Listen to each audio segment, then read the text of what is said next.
Bab 425 Pengunjung Tak Terduga. Diunggah oleh Baca Suara. Jangan lupa like dan subscribe, agar kami semangat unggah lebih banyak. Saat aku melangkah keluar dari portal penurunan ke kamar keluargaku di Vildorial, yang lain sudah menyebar. Bu sedang di dapur menyeruput sesuatu dari panci besi cor, dan Ellie terbungkus dalam pelukan ibu kami. Mika telah menjatuhkan dirinya di sofa, tidak peduli betapa kotor dan berlumuran darahnya dia. Lira berdiri di dekat perapian kecil di sisi jauh ruang duduk, lengannya disilangkan dan tatapan matanya menerawang jauh. Ibu menarik diri dari Ellie cukup untuk mengambil wajah kakakku di tangannya, mengamatinya dengan cermat. Kamu kembali utuh. Bu, kau mempermalukanku di depan seorang punggawa dan tombak, keluh Ellie, berusaha dengan sia-sia untuk melepaskan diri dari genggaman ibu kami.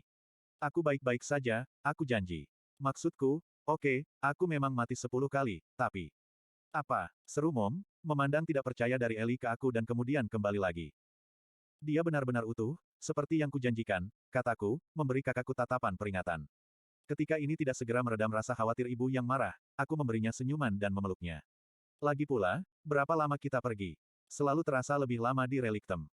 Beberapa hari, jawab Mom, menatap Ellie dengan tatapan mata yang menunjukkan bahwa dia belum selesai dengan seluruh percakapan, mati 10 kali. Tapi di sini sibuk. Lord Byron telah ke sini berkali-kali untuk melihat apakah kamu sudah kembali. Rupanya beberapa pengunjung yang sangat penting sedang menunggumu di istana. Dan Gideon membuatku sedikit gila, jika boleh jujur. Dia benar-benar putus asa untuk mempelajari kemajuan apapun yang telah dibuat Ellie. Adikku ambruk ke kursi favorit ibu dan mulai menendang sepatu botnya di pijakan kaki, tapi dia membeku saat alis ibu terangkat. Dengan senyum kecewa, dia melepaskan sepatu bot kotor dari kakinya dan menyisihkannya dengan hati-hati, lalu bersandar dan mengangkat kakinya. Dia akan marah ketika dia melihat semua yang bisa aku lakukan. Aku yakin dia akan sangat terkejut alisnya akan rontok lagi. Aku menggelengkan kepalaku pada kejenakaan kakakku, tetapi masih fokus pada apa yang dikatakan ibu sebelumnya. Siapa pengunjung penting ini? Apakah kamu tahu sesuatu? Ibu menghela napas dan mengangkat bahu. Tidak, Sang Jenderal tidak banyak memberitahuku, hanya bersikeras agar kamu dikirim ke istana segera setelah kamu kembali. Mulutnya menekan menjadi garis tipis, mengungkapkan kejengkelannya. Aku bilang padanya aku mungkin ibumu, tapi aku tidak akan memerintahmu. Aku juga mengingatkannya bahwa kamu mungkin akan lelah dan membutuhkan makanan rumahan yang enak setelah mondar-mandir entah berapa lama di. Bu, kataku sambil tertawa ringan. Ya, benar, terima kasih. Aku akan segera menemuinya. Aku menoleh ke teman-temanku. Mika, kamu bebas melakukan apa yang kamu mau. Ellie, kamu harus membersihkan dirimu dan beristirahat. Jangan biarkan Gideon menekanmu, tapi lacak dia dan Emily saat kamu siap menanyai mereka saat pendakian. Aye, Kapten, katanya sinis, memberi hormat dengan dua jari di pelipisnya. Jenderal, Mika bergumam mengantuk. Dan aku, Bupati Liwin. Tanya Lira, membiarkan lengannya terkulai dan berdiri lebih tegak, posturnya sedikit menantang. Maukah kau mengantarku kembali ke sel penjara? Ketegangan menggantung di udara seperti muatan listrik. Itu akan menjadi hal yang aman untuk dilakukan, tentu saja. Menonaktifkan intinya dan mengadili dia atas kejahatannya akan sepenuhnya dibenarkan. Dia akan selalu dikenang sebagai Alakrian yang mengarak jenazah raja dan ratu di Caten dari kota ke kota sambil memuji klan Fritra atas kebaikan dan niat baik mereka. Jadi kamu bisa istirahat. Tidak, aku tidak akan melepaskanmu semudah itu, kataku. Aku mengirimmu keluar tembok untuk memeriksa orang-orangmu, melihat apa yang mereka butuhkan. Anggap itu sebagai hukuman dan balasan atas kejahatanmu terhadap benua ini. Kepada Mika, aku berkata, atur transportasi bola balik. Lira of Highblood Dreyde bebas bergerak antara Limba Elenoir dan Vildorial. Pandanganku kembali ke Lira. Di sana saja, mengerti. Ini bukan kebebasan.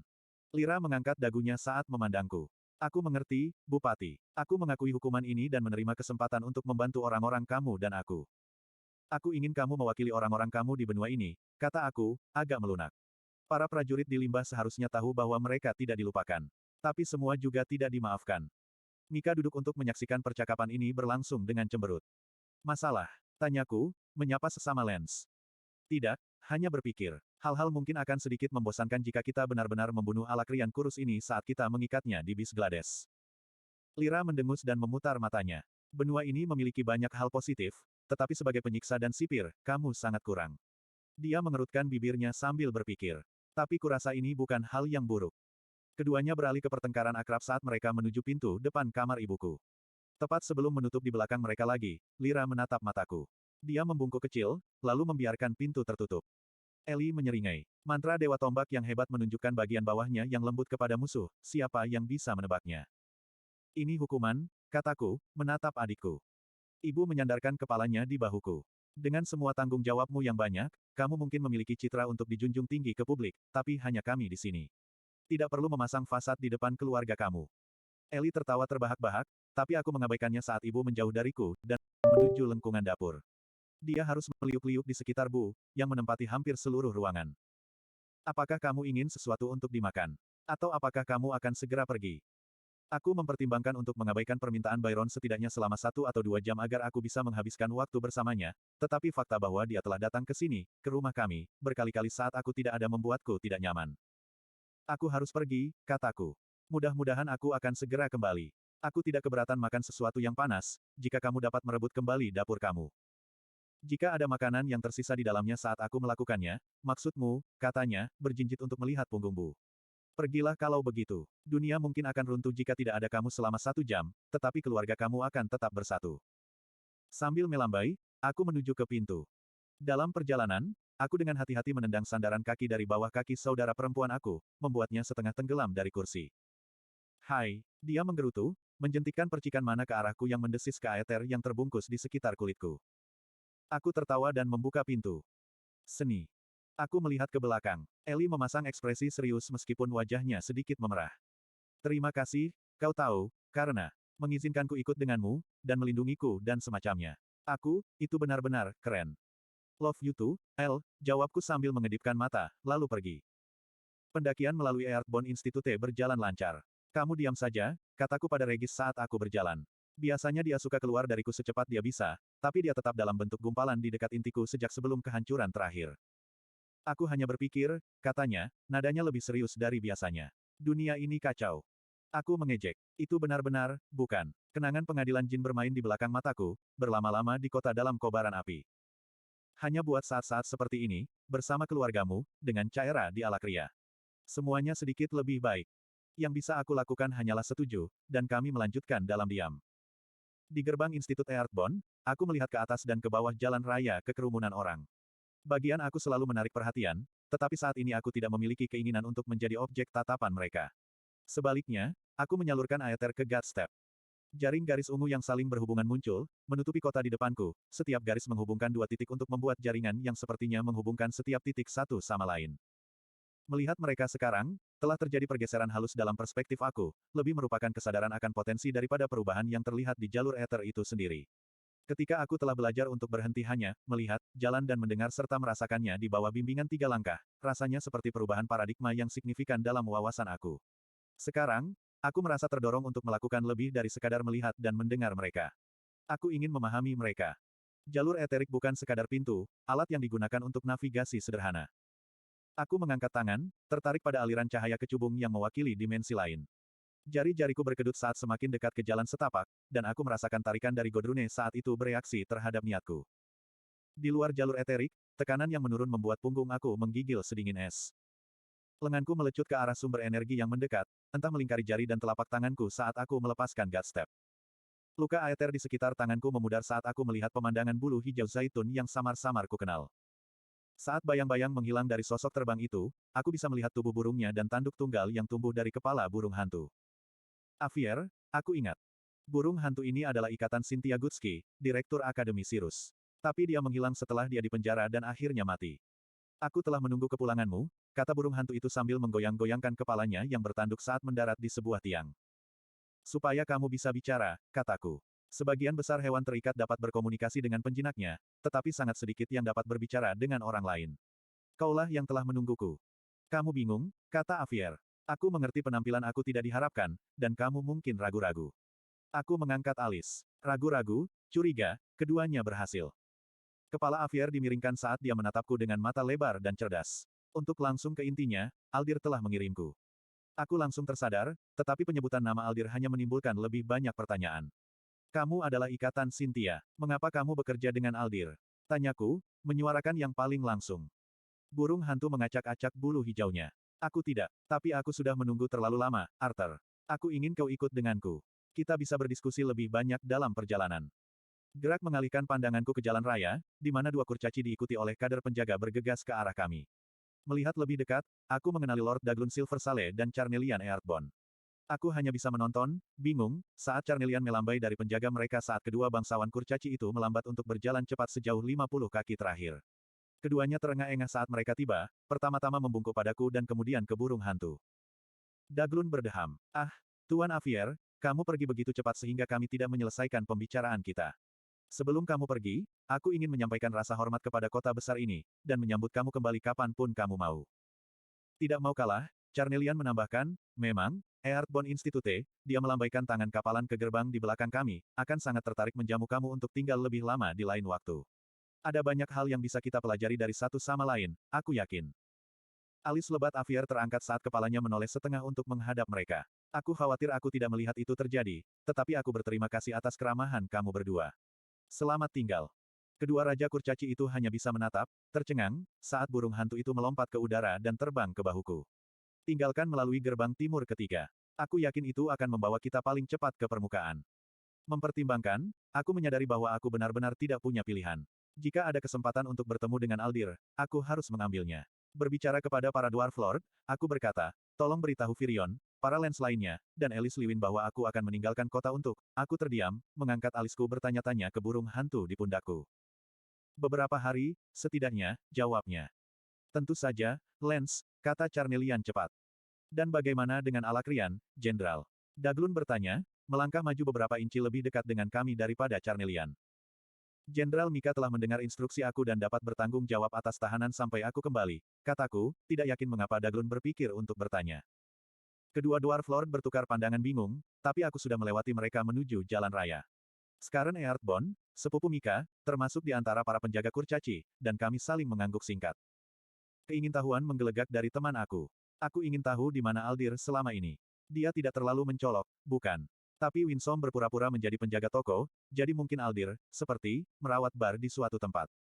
Avier membimbing aku ke jalan raya dan keluar dari salah satu dari banyak terowongan samping. Dari sana, dia terbang di depan aku, membawa aku menuju lorong terdekat ke permukaan. Kami mencapai gurun tandus saat senja, tepat saat matahari terbenam di balik bukit pasir. Bagaimana perjalanan kita? Tanyaku saat Avier berputar di atasku. Aku akan menggendongmu di punggungku, jika kamu mengizinkannya, kata burung hantu itu, berhenti untuk melayang di depanku. Itu akan menjadi cara tercepat. Aku melihat burung hantu hijau zaitun dengan hati-hati. Itu lebih besar, sedikit, daripada burung hantu biasa, tetapi masih cukup kecil untuk dinaiki dengan nyaman di pundak aku. Dan bagaimana cara kerjanya? Tidak nyaman. Dengan menyeimbangkan jari-jari kaki kamu. Regis terkekeh mendengar leluconnya sendiri. Burung hantu mengeluarkan suara yang lebih mirip reptil daripada burung, lalu mulai membesar. Sayapnya melebar keluar dengan kecepatan tinggi, bulu hijau zaitun berubah menjadi sisik dengan rona yang sama. Saat leher pendek memanjang, paku seperti embel-embel tumbuh di sepanjang tulang belakang. Daging sayap dan embel-embelnya yang tebal dan tidak bersisik berwarna keemasan redup. Paruhnya memanjang dan melebar, menjadi wajah reptil dengan mulut menganga penuh taring yang tampak berbahaya, dan dua tanduk panjang menyapu ke belakang dari belakang tengkoraknya. Kakinya yang tebal dan kuat berakhir dengan cakar melengkung seperti bilah sabit, dan ekor yang berat menjuntai tepat di atas batu pasir. Kamu Wyvern, kataku, mengingat apa yang pernah kudengar tentang mereka. Mereka sangat langka, diduga keturunan naga yang hampir tidak pernah berinteraksi dengan manusia, elf, atau kurcaci. Namun yang ini telah terikat dengan seorang wanita manusia, dan seorang Alakrian pada saat itu. Aku tidak pernah tahu. Cynthia merahasiakan bentuk asli aku atas permintaan aku, kata Avier, suaranya lebih dalam dan lebih kaya daripada bentuk burung hantu. Kepakan sayapnya menendang pasir di sekitar kami, tapi dia mendarat sesaat kemudian, tonjolan cakar di sayapnya melengkung ke dalam sehingga dia bisa berjalan di atasnya seperti kaki depan. Sekarang, kita memiliki perjalanan panjang di depan kita. Kemana kita akan pergi? Tanyaku, tidak bergerak untuk naik ke punggungnya. Dia mendengus, dan kekuatan napasnya meniup rambutku ke belakang. Jika kamu tidak percaya padaku, kamu seharusnya tidak sampai sejauh ini. Tapi aku akan memberitahumu. Aldir ada di bis Glades. Aku dapat menjawab lebih banyak pertanyaan yang mungkin kamu miliki, tetapi ada hal-hal yang harus kamu pelajari pada waktu yang tepat, dan dari sumber yang tepat. Aku tidak melihat bagaimana kita bisa menolak, aku pikir, menyelidiki Regis untuk perspektifnya. Jika itu jebakan, mengirimkan monster mana yang belum pernah kamu lihat sejak kamu berumur 14 tahun adalah cara yang aneh untuk mengaturnya, dia menunjukkan. Paling buruk, aku yakin kamu bisa mengubah pengalaman dimakan oleh kadal terbang sepanjang 30 kaki menjadi semacam pelatihan. Aku menahan keinginan untuk memutar mataku, menyadari bahwa tatapan emas Avier yang berapi-api diarahkan kepadaku. Sedetik kemudian, aku menyerah dan melompat ke punggung Wyvern, menetap di antara dua punggung bukit yang terpisah. Slot iklan. Kamu bisa pasang iklanmu di sini. Avier tidak membuang waktu, langsung menerkam ke udara lalu mengepakkan sayapnya untuk menangkap angin gurun yang panas. Berputar, dia berbalik dari matahari terbenam dan melesat seperti anak panah ke arah barat. Meskipun mengatakan dia akan menjawab pertanyaan aku, kami berbicara sangat sedikit saat kami terbang. Dia bergerak dengan kecepatan yang bahkan menyaingi kecepatan Sylvie, dan angin yang melewati pinggiran tulang punggungnya melolong di telingaku, menenggelamkan semua kecuali pikiranku sendiri.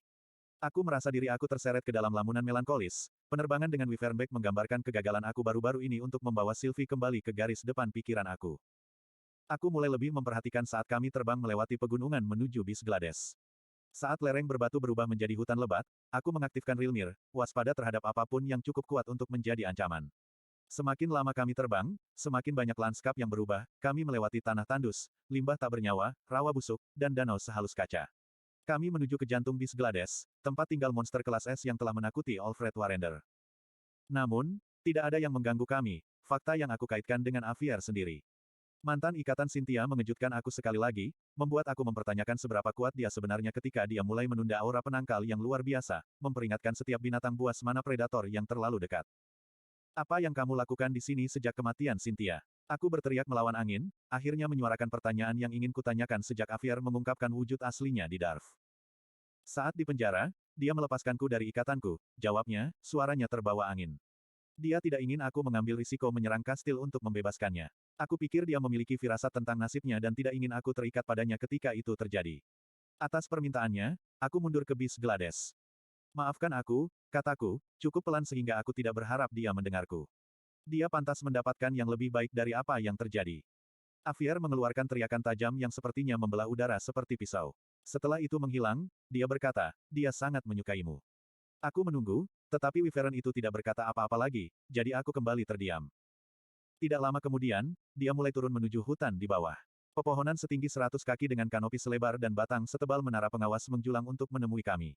Daun jeruk yang terbakar bergoyang tertiup angin sepoi-sepoi, membuat kanopi tampak seperti hamparan bara api yang membara. Namun, ketika kami menyelam di bawah dahan, bayang-bayangnya sedalam malam yang mendung, dan penglihatanku hampir kewalahan oleh banyaknya partikel mana. Daun, pepohonan, tanah itu sendiri, setiap aspek pertumbuhan alami hidup dengan mana. Dan mengintai di kejauhan, masing-masing memiliki tanda mana yang kuat, adalah monster mana dengan ukuran dan kekuatan yang mengesankan. Namun bahkan monster mana kelas S ini dicegah oleh aura penangkal Avier. Tiba-tiba kami turun lagi, dan aku pikir kami akan langsung jatuh ke tanah. Bayangan hitam pekat di dalam cahaya redup di bawah kanopi menjadi jelas hanya sesaat sebelum kami memasukinya, dan Avier mengepakkan sayapnya, menangkap arus ke atas yang lembut dan melayang. Perlahan, kami menuruni celah alami yang cukup lebar untuk dua Wyvern terbang berdampingan. Anehnya, aku tidak bisa merasakan mana dari dalam celah itu, tapi ada tekanan tidak nyaman pada gendang telingaku yang membuatku waspada. Saat kami mendekati dasar, nyala api berkobar di skons yang dipasang di sekitar celah, menerangi lantai di bawah kami, mungkin agar Avier tidak menabrak lantai secara tidak sengaja. Bentuk putih kapur menutupi lantai, dan ketika Avier mendarat, cakarnya berderak di detritus. Tulang dari ratusan manabis berkarpet di lantai. Namun, Avier tidak mempedulikan hal ini, berjalan dengan ceroboh melewati Boneyard dan masuk ke sebuah gua yang terbuka dari jurang. Gua itu tampak redup dan kosong kecuali beberapa tulang berserakan, sampai lebih banyak tempat lilin menyala di sisi yang berlawanan, memperlihatkan satu set pintu besar yang diukir dari kayu hitam mat. Penjara bawah tanah, kataku, meluncur dari punggung Avier dan mendekati pintu. Nyaris tidak terlihat dalam cahaya redup, pemandangan semacam telah terukir di kayu, tapi terlalu gelap, dan ukirannya terlalu pudar, sehingga tidak masuk akal. Aku melihat kembali ke mata emas Avier, yang bersinar halus dalam gelap. Aldir ada di sini. Ya, Avier menegaskan. Meskipun kita mungkin harus berjuang untuk mendapatkan dia.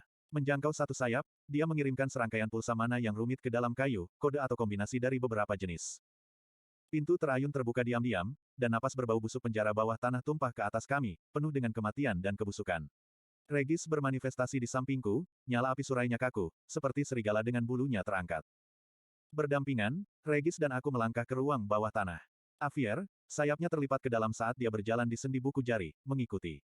Saat pintu tertutup di belakang kami, lebih banyak obor yang menyala dengan sihir, memperlihatkan ruangan lebar yang dipahat dari batuan dasar yang gelap. Tulang, dan bahkan beberapa mayat yang lebih baru, berjejer di dinding. Lantainya berlapis noda gelap yang berderak di bawah kaki kami. Begitu obor menyala, sebuah bayangan melintas di terowongan tinggi dan lebar yang terbuka di depan kami. Tempat apa ini? Tidak ada petualang yang mencapai penjara bawah tanah ini untuk menamainya. Kami menyebutnya Hollow's Edge, jawab Avier. Penghuninya disebut sebagai Ebon Momok. Aku berharap untuk kembali sebelum penjara bawah tanah diatur ulang, tetapi kamu terlalu lama untuk kembali. Petik 2. Ada nada kewaspadaan dalam suara Avier yang membuat bulu tengkukku berdiri. Sesuatu bergerak di terowongan gelap di depan kami. Batu berderak, dan mana bis hitam legam seukuran beruang keluar dari kegelapan. Ia berlari dengan 4 kaki berotot seperti gorila, jauh lebih cepat dari ukurannya. Tubuhnya hitam mengkilap seperti obsidian, dengan kepala berbentuk sekop tanpa mata yang menjorok ke depan seperti senjata. 3 tanduk melengkung menjulur ke depan, 2 dari sisi kepala datar dan 1 dari bawah, tempat dagu atau rahang bawah biasanya berada. Di antara ketiga tanduk itu, sebuah mulut menganga penuh gigi kuning seukuran belati berkilau seperti seringai muram. Avier menerjang melewatiku, meluncur dengan sayap yang terbentang. Satu cakar menghantam leher Ebon Scotch, yang dilindungi oleh tonjolan tulang yang menjulur ke belakang dari bagian atas tengkoraknya, setengah panjang tubuhnya. Mana bis, terlepas dari ukurannya, dihancurkan ke tanah di bawah berat Avier, tetapi cakarnya hanya tergores di bagian luar tengkorak yang keras. Sayap masih terulur untuk keseimbangan, Avier menggunakan cakar bebasnya untuk mengoyak sisi dan perut momok saat berjuang melawannya, memutar cukup untuk mendapatkan satu tangan besar bercakar 3 di sekitar pergelangan kaki Avier. Setiap cakar memiliki lebar 4 inci dan panjang 2 kali lipat, dan, setelah beberapa saat perjuangan antara kekuatan momok dan mana Avier, momok itu menembus sisik Avier, sementara cakar Avier berjuang untuk melukai momok tersebut. Aether mengambil bentuk pedang, dan aku membenamkan tumitku ke lantai. Dunia menjadi kabur saat berstep mendorongku ke mana bis, pedang tembus pandang itu menembus lubang di tengkoraknya yang tebal dengan suara berderak. Bahkan dengan lubang di tengkoraknya, mana bis menolak mengalah, memukul lengan setebal tubuhku seperti pendobrak. Aku mengarahkan sikuku ke bawah untuk memblokir serangannya, tapi kekuatan tumbukannya membuatku lengah. Regis berada di atasnya dalam sekejap. Dengan salah satu tanduk terkunci di antara rahangnya, dia memutar kepalanya. Momok hitam meraung menantang dan marah, dan leher Avier tersentak ke bawah seperti ular kobra yang menyerang. Rahangnya terbuka, dan aliran api zamrud mengalir ke mulut momok yang terbuka. Mana terbaik bergetar, dagingnya retak dan retak di beberapa tempat, memungkinkan lidah api hijau untuk menjangkau. Api Avier berlanjut selama beberapa detik sebelum dia mengalah. Asap tetap tidak bergerak lagi, dan baik Avier maupun Regis mundur. Aku membersihkan diri dan mendekat untuk melihat mayat itu. Daging yang mengeras terbentuk dari batu padat, lebih mirip kerangka luar daripada kulit. Lidah Avier yang panjang dan kurus menjulur keluar dan menjilat luka berdarah di kakinya. Api meringkuk dari tempatnya, dan sisiknya sembuh. Mari kita lanjutkan. Di bagian selanjutnya dari ruang bawah tanah, kami menemukan sebuah ruangan yang terbelah dalam 3 arah berbeda. Mayat momok Ebon berserakan di lantai dan menumpuk di dinding. Beberapa hancur menjadi 2, cangkang batu yang lain dicetak dengan bekas cakar yang dalam. Seseorang memiliki tanduk momok yang menusuk tenggorokannya dan ke tengkoraknya, di mana ia pasti telah menghancurkan inti binatang itu. Apakah monster mana ini sering bertarung di antara mereka sendiri? Aku bertanya kepada Avier, tetapi kepalanya berputar, dan dia tidak segera menjawab. Raungan hampa merobek ruang bawah tanah dari terowongan di sebelah kiri kami, dan kami bermanuver ke posisi bertahan, Regis tepat di sampingku, apinya membesar, sementara Avier berputar ke sisi lain, asap tajam mengepul dari rahangnya. Menyulap pedang baru dan memantapkan pijakanku, aku menunggu saat langkah kaki yang berat dan dentuman terdengar di koridor. Hanya saja, yang muncul bukanlah siluet jongkok seperti binatang dari momok Ebon. Itu adalah patung raksasa seorang pria yang melangkah ke dalam cahaya redup, diapit oleh monster mana yang mirip beruang dengan mudah 2 kali ukuran Bu dengan bulu berwarna mahoni yang kaya dan tanda hitam seperti bekas luka di wajahnya. Avier santai. Evasir, senang bertemu denganmu. Sosok patung itu, aku sadari, sebenarnya terbungkus lapisan batu, seperti golem yang bisa dikemudikan. Saat aku mengenali ini, manifestasi batu hancur, dan seorang pria berotot melangkah keluar. Kepalanya botak, kulitnya berwarna abu-abu kapur. Di dalam baju zirahnya yang terbuat dari tanah, dia menjulang setinggi 10 kaki, tetapi bahkan tanpa itu dia masih berusia lebih dari 7 tahun. Berat auranya sudah cukup untuk meremukkan kebanyakan orang ke lantai. Pria ini adalah seorang Asura. Waktu yang tepat, Avier, kata pria itu, pandangannya tertuju pada luka Wyvern itu. Karena kamu belum kembali, aku memutuskan untuk membersihkan ruang bawah tanah. Kurasa aku melewatkan satu. Bagaimanapun juga, kamu telah menghemat waktu yang sangat kami butuhkan, Avier menolak. Terima kasih sudah datang. Asura memberi anggukan pada Wyvern sebelum menatapku dengan spekulatif. Ini yang harus kamu ambil. Semoga dia sekuat dia cantik. Ada alasan aku memanggilnya putri, Regis menimpali dengan seringai lupin. Apakah penilaian awal kamu merupakan tes formal atau pengamatan bodoh? Tanyaku, menyamai tatapannya yang tak berkedip. Asura, Titan, pikirku, tertawa menggelegar, murni dan gembira. Tidak, bukan ujian, dan mungkin sedikit bias daripada bodoh, lebih rendah. Dia memberi isyarat kepada rekan beruangnya yang besar, dan beruang itu menyingkir, memberi jalan bagi Avier, Regis, dan aku untuk lewat. Datang, mari kita tinggalkan ruang bawah tanah yang menyedihkan ini dan kembali ke rumah.